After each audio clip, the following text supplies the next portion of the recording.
जैसे कोई बहुत बड़ा तांत्रिक है और वो भूतों को वश में करने वाला है और तुम्हारे ऊपर भूत लगा दे, तंत्र के द्वारा मारण मूठ या कोई शाप या किसी तरह का अमंगल, ध्यान दीजिए, ये इस धर्म की बड़ी महिमा है। यदि आप भगवद आश्रित हैं, नाम जप कर रहे हैं, तो ना माया का कपट चलेगा, ना किसी का तंत्र तुम्हारे ऊपर चलेगा, ना किसी का कोई मारण मंत्र चलेगा, ना कोई भूतावेश तुम पर आविष्टित कर सकता है, ना किसी भी तरह की कोई विष आदि की। यदि आप सच्चे हृदय से भगवान की शरण में हो तो तुम्हारे ऊपर विष का भी प्रभाव खवाया जाएगा, विष वो हो जाएगा स्वास्थ्य वर्धक अमृत। गरल सुधा, गोस्वामी जी कह रहे, रिपु करहि मिताई, गोपद सिंधु अनल शीतलाई। जो भगवान का आश्रित जन होता है उसको विष भी अमृत हो जाता है। अगर उससे दुश्मनी करेगा ना कोई और उसका बुरा चाहेगा, वो जितना कुप्रचार करेगा, निंदा करेगा, उतने उसका यश बढ़ेगा। अगर वो आग लगा देगा तो उसके शरीर में चंदन से भी बढ़कर शीतलता का काम आग करेगी। जो भगवद आश्रित है, श्री हरिराम व्यास जी ने भी प्यारी जू के चरणों के आश्रित जनों को पुष्ट करने के लिए बताया कि राधा प्यारी के चरणारविंद शीतल सुखदाई, कोटि चंद मंद करत नख विद जुन्हाई। श्री राधा प्यारी के चरणारविंद शीतल सुखदाई, शाप ताप रोग शोक दारुण दुखारी, लाल इष्ट दुष्ट दलन कुंज भवन चारी। हमारी गोरी भूरी प्रियाजू के गोरे चरणारविंद का जिसने आश्रय ले लिया है, शरणागति ले ली है और राधा राधा नाम जप करता है, तो किसी भी ऋषि का साप उस पर लागू नहीं होगा। हरिराम व्यास जी कह रहे ये विशाखा सखी के अवतार है, कह रहे शाप कोई लागू नहीं होगा उसके ऊपर। ताप दैहिक दैविक भौतिक ताप उसका स्पर्श नहीं कर सकता, कोई भी पाप उसे अपने अधीन नहीं कर सकता, किसी का भी तंत्र मंत्र उसके ऊपर लागू नहीं हो सकता, क्योंकि ये चरणारविंद लालजू के भी इष्ट है और ये चरणारविंद दुष्टों की दुष्टता का दलन करने वाले और हृदय में प्रेम प्रकाशित करने वाले हैं। कोई भी भयानक से भयानक रोग तुम्हारे शरीर पर हो सकता है, पर वो तुम्हें अधीन नहीं कर पाएगा। शाप ताप रोग शोक, बड़ी से बड़ी हानि होने पर भी तुम्हें शोक स्पर्श नहीं करेगा, प्यारी जू के चरणों का जिसने आश्रय ले लिया है। यह ऐसा परम धर्म है कि इसके आश्रित को कोई भी तंत्र मंत्र मूठ मारण भूत प्रेत पिशाच पिशाचनी कोई भी नहीं स्पर्श नहीं कर सकता, ध्यान रखना। हां, अपना कल्याण कराने के लिए सामने आ सकता है, क्योंकि नाम जापक ही सबके कल्याण का सामर्थ्य भाव रख सकता।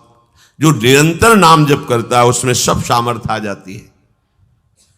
एक बार भाई जी से हनुमान प्रसाद पोद्दार जी समुद्र के किनारे बैठे नाम जप कर रहे थे, तो देखा एक सफेद पोशाक पहने हुए पाग बांधे हुए पारसी वेशभूषा में सामने खड़े हैं। भाई जी ने सदाचार के कारण कहा, बाबूजी क्यों खड़े हो, बैठ जाइए। तो उनका आप बोले तो मेरे में सामर्थ्य है आपसे बात करने की, डरना नहीं आप। भाई जी ने कहा मैं क्यों डरूंगा, आप कोई भयावा थोड़ी लग रहे हैं। बोले लग नहीं रहा, लेकिन भयावा हूं, मैं प्रेत हूं। भाई जी को कोई बात नहीं। जो भगवत भजन में ये सब कई जगह ऐसा घटना में, गंगा किनारे जैसे श्मशान है, ऐसा नहीं कि प्रेत योनि नहीं होती, होती है, पर वो प्रभाव नहीं दिखा सकती, ऐसे प्रत्यक्ष देखा है। भाई जी ने कहा कि तो आप हमारे पास क्यों आए हो? बोले अपना उद्धार कराने के लिए। मुझे गीता कंठस्थ है, बहुत से शास्त्र कंठस्थ हैं, पर कुछ ऐसी मेरे से गलतियां हो गई जिनके परिणाम रूप मुझे प्रेत योनि प्राप्त हुई है। फिर मुझे आंतरिक संकेत हुआ है कि आप हमारा कल्याण कर सकते हो। भाई जी ने कहा तो बड़े आश्चर्य की बात है कि आपको गीता कंठस्थ है और फिर आप प्रेत योनि में। गीता के एक श्लोक बोल दे तो प्रेत तो मुक्त हो जाता है। बोले मुझे से कुछ ऐसे भयानक अपराध हो गए, जैसे गुरुद्रोह है, वैष्णव अपराध, ये बड़े भयानक अपराध होते हैं। जब किसी का पतन होना होता है तो माया यही खेल खिलवाती है, क्योंकि और सब पाप है वो दरस परस अगनाश, गुरुजनों के संतों के दर्शनों से ही नष्ट हो जाते हैं। लेकिन संत द्रोह, नाम जापक, वैष्णव द्रोह, गुरु अवज्ञा, गुरुद्रोह, ये भयानक अपराध होते हैं, इनसे दुर्गति हो जाती है। तो अपना कल्याण करने के लिए कोई ऐसा भले, नहीं तो किसी भी भक्त के सामने, भगवद आश्रित नाम जापक के सामने किसी का चेटक नहीं चलता है। मथुरा दास जी की भक्ति का प्रभाव, हजारों लोग अनुयायी, हजारों लोग शिष्य बन गए। तो अब वो तांत्रिक था, तंत्र मंत्र का उसे बहुत ज्ञान था। श्री मथुरा दास जी जिस नगर में रहते थे वहां वो जाकर अपना नाटक शुरू किया। उसने सब जगह प्रचार प्रसार किया। मैं गंडकी नदी में 12 वर्ष तक खड़े होकर के तपस्या करके आया हूं, केवल दूध का आहार करता था, उसके प्रभाव से शालिग्राम भगवान हमारे बस में हो गए। और आप सबको मैं दिखा सकता हूं कि शालिग्राम मेरे वश में है, देख लीजिए। सिंहासन लाता, बाहर रखता, हजारों की भीड़, ऐसे ऐसे करता तो वो ऐसे शालिग्राम उठते और नाचते हुए ऐसे ऐसे ऐसे, फिर रख जाते, फिर ऐसे ऐसे ऐसे ऐसे। अब तो सबको आश्चर्य हो रहा, जैसे चुटकी बजा रहा वैसे शालिग्राम की बटिया ऐसे ऐसे ऐसे। लोग, भीड़ कटने लगी, क्योंकि अब जैसे राधा राधा कहो, कोई जंतुर नहीं है, कोई भस्म नहीं है, कोई वादा नहीं है, तो फिर कम वहां तो दिखाई दे रहा ना ऐसे, देखो ये सब तो लगता है ना कि हाँ भाई। अब हमसे पूछो कि हमारे मन में क्या चल रहा है, हमें नहीं पता है। हमें ये देखना है कि हमारे प्रिया जी के मन में क्या चल रहा है। मन मन की रुचि जानिने, मुझे अपनी लाडली की मन की जान के उनकी परिचर्या में रहना है कि तुम्हारे मन की जान के तुम्हारी परिचर्या में रहना है। हाँ, तुम यदि मन से ऊपर उठना चाहते तो हमारी बात मान लो, मन को अधीन करके, और मन के अधीश्वर भगवान में तुम्हारा प्रेम हो जाए, तुम्हारा जीवन कृतार्थ हो जाए।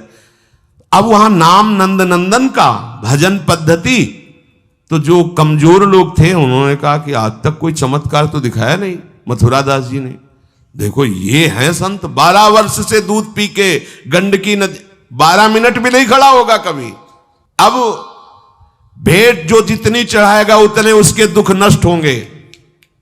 अरे भैया वहां तो रुपया सब समेटता, फिर दूसरे मोहल्ले में, पूरे गांव में अब तो जय जयकार, शालिग्राम भगवान को नचा। कोई सेवा की सामग्री लेने गए थे मथुरा दास जी की श्रीअंग सेवा में जो रहते थे संत जन, उन्होंने देखा, वो आए, बोले महाराज एक बड़ा चमत्कारी महात्मा आया, वो कह रहा 12 वर्ष से हम दूध पीकर गंडकी नदी में, वो वैसे ऐसे करता है तो साल। तो बोले भैया भक्त तो हो ही नहीं सकता, भक्त भला भगवान को अपना प्रदर्शन क्यों बनाएगा, और उसके बदले में भेंट लेकर के, ये तो नाटक है भैया। वो देखे भी नहीं थे, बोले ये तो नाटक है, कोई संत ऐसा नहीं कर सकता, कोई भक्त ऐसा, कोई संप्रदायाचार्य से दीक्षित वैष्णव मार्ग में चलने वाला, ये तो अपराध है। तो उनका महाराज जी तो हजारों लोग वहां प्रभावित हो रहे, अच्छा है भगवान उस रूप में। बोले नहीं महाराज, फिर सत्य मार्ग के प्रकाशित करने के लिए आप यहां विराजमान, अगर उसका कपट पाखंड चला तो हजारों लोग धोखे में हो जाएंगे, चलो आप एक बार उसके सामने। तो उनका कि यदि हम उसके सामने गए तो उसका सब ये दुकान बंद हो जाएगा। बोले महाराज जी आप जरूर चलो, क्योंकि आपके चलने से यदि लोगों की श्रद्धा भगवान में वास्तविक लगे तो आप भी तो यही चाहने के लिए यहां गांव में वास कर रहे हो।